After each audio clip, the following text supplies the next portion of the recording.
Pemirsa SNTV Channel, saat ini saya berada di Pucang Sawit untuk meringati peristiwa Solo Berdarah, peristiwa tanggal 22 Oktober 1965 terkait dengan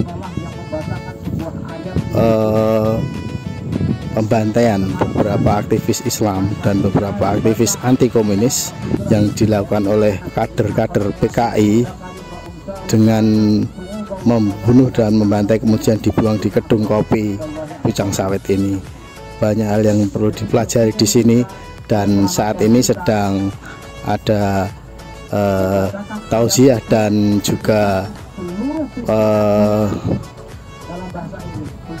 saksi mata tentang pembantaian tersebut yang dilaksanakan peringatan ini oleh Solo Madani Indonesia Jaya. Laporan lebih lanjut nanti akan ada juga wawancara dengan beberapa tokoh-tokoh. Terima kasih. SNTV Channel, saat ini saya bersama Ketua SMIJ Solo Madani Indonesia Jaya, Ustadz Yusuf Sumarro. Selamat sore Ustadz Yusuf. Selamat sore, Assalamualaikum warahmatullahi wabarakatuh. Waalaikumsalam. Kaitannya dengan kegiatan tadi, sebenarnya sasaran apa yang akan disampaikan oleh SMIJ? Ya, sasaran, maksud dan tujuan dari Solo Madani Indonesia Jaya mengadakan kegiatan ini, yang pertama kita akan memelihara ataupun mengembalikan cagar budaya yang benar-benar menjadi aset negara dan menjadi aset internasional, dengan tujuan agar supaya cagar budaya ini diambil pelajarannya, jangan sampai terjadi lagi adanya satu pembunuhan, pembantaian sesama manusia yang terjadi seperti yang ada di Kedung Kopi ini. Dan sekaligus karena ini tempat yang sangat bagus, kami dari Solo Madani Indonesia Jaya mendorong Pemkot atau instansi yang terkait, masyarakat sekitar, agar supaya ini dipadukan antara rencana dari Pak Lurah Pucang Sawit yang sudah membuat taman di sebelah kanan saya ini, supaya nanti tempat ini bisa dijadikan alternatif wisata warga masyarakat Solo dan sekitarnya, wisata yang murah tapi bersejarah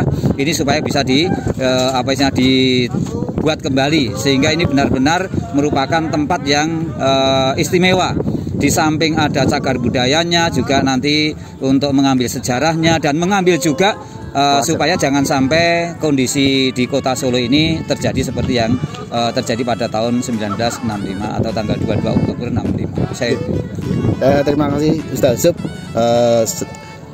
Kaitannya dengan kegiatan dari Solo Madani, moga-moga yang disampaikan ini bisa sampai pada para stakeholder kebijakan untuk dilaksanakan.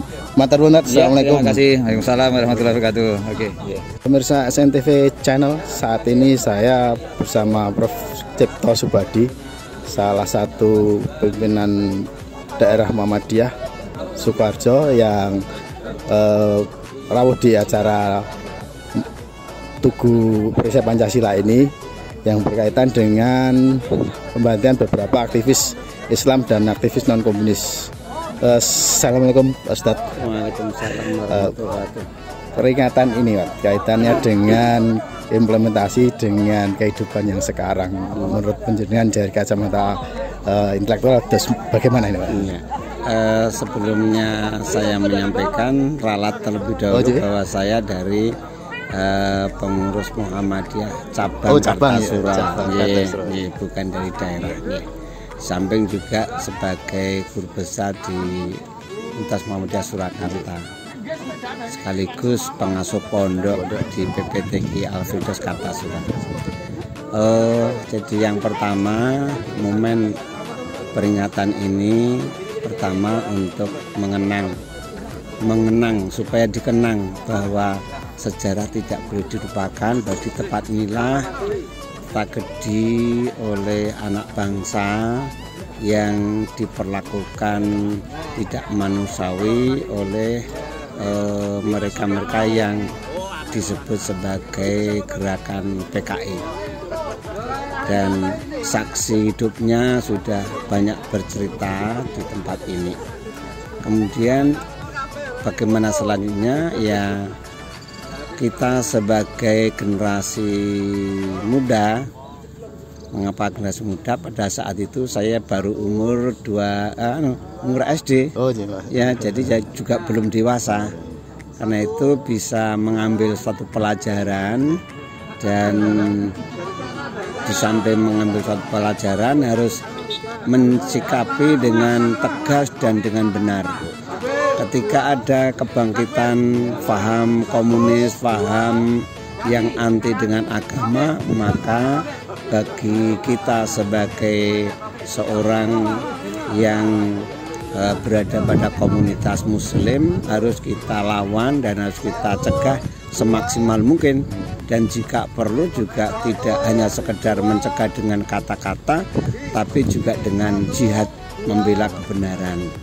Dengan perbuatan ya? Dengan perbuatan, karena mereka juga akan melakukan tidak hanya sekedar kata-kata, faktanya sudah merupakan tindakan yang kekejaman. Nah, karena itu tidak boleh kita lena di dalam menyikapi kebangkitan yang sudah di depan mata, adanya kebangkitan komunis di negeri kita ini. Nah, tidak hanya kaum agamawan tetapi juga nasionalis. Mari kita bersama-sama bersatu, karena paham ini adalah paham yang bertentangan dengan Pancasila, utamanya sila ketuhanan yang Maha Esa. Terhadap pembantaian juga melanggar selain sila pertama juga semua sila itu ya, baik itu persatuan, kemanusiaan dan sebagainya itu. Nah, jadi itu. Karena kalau kita tidak merapat dan tidak bersatu, tidak melawan, baik melawan dengan orasi, melawan dengan kegiatan nyata, maka kita akan lengah. Dan siapa yang nanti akan mendahului ini ya tentu harus kita siap-siap. Kita bukan berarti kita akan memulai secara fisik, tetapi ketika ada gerakan-gerakan tanda-tanda perbuatan fisik, maka kita tidak boleh mundur walaupun selangkah. Intinya secara konsep dan secara perbuatan memang harus kita cegah. Harus kita cegah.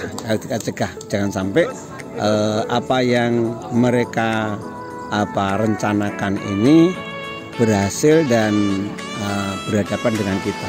Kalau bisa ya kita ajak bersama-sama membangun bangsa dan negara ini. Karena tugas kita setelah diberikan anugerah kemerdekaan ini adalah mengisi kemerdekaan agar negara NKRI ini bisa menjadi negara yang baldatun thayyibatun wa rabbun ghafur. Itu akan terwujud apabila elemen bangsa ini bersatu padu. Terima kasih Profesor. Demikian wawancara dengan Profesor Cipto Subadi. Kita balik ke SNTV Channel. Terima kasih. Pemirsa SNTV Channel, inilah Tugu Monumen Perisai Pancasila. Di tempat inilah pada tanggal 22 Oktober 1965 terjadi pembantaian kepada aktivis Islam dan aktivis non-komunis oleh kader-kader partai PKI yang dibawa ke Gedung Kopi. Di sini dikenal dengan nama Gedung Kopi. Disinilah dimasukkan sumur dan menurut sumber yang sekarang keberadaan sumur ini sudah terkikis oleh terkena aliran sungai, sehingga tugu peringatan ini agak ditarik ke darat sedikit. Monumen ini menjadi peringatan kita semua bahwa kekejaman PKI untuk menjadi pelajaran bagi kita semua. Terima kasih.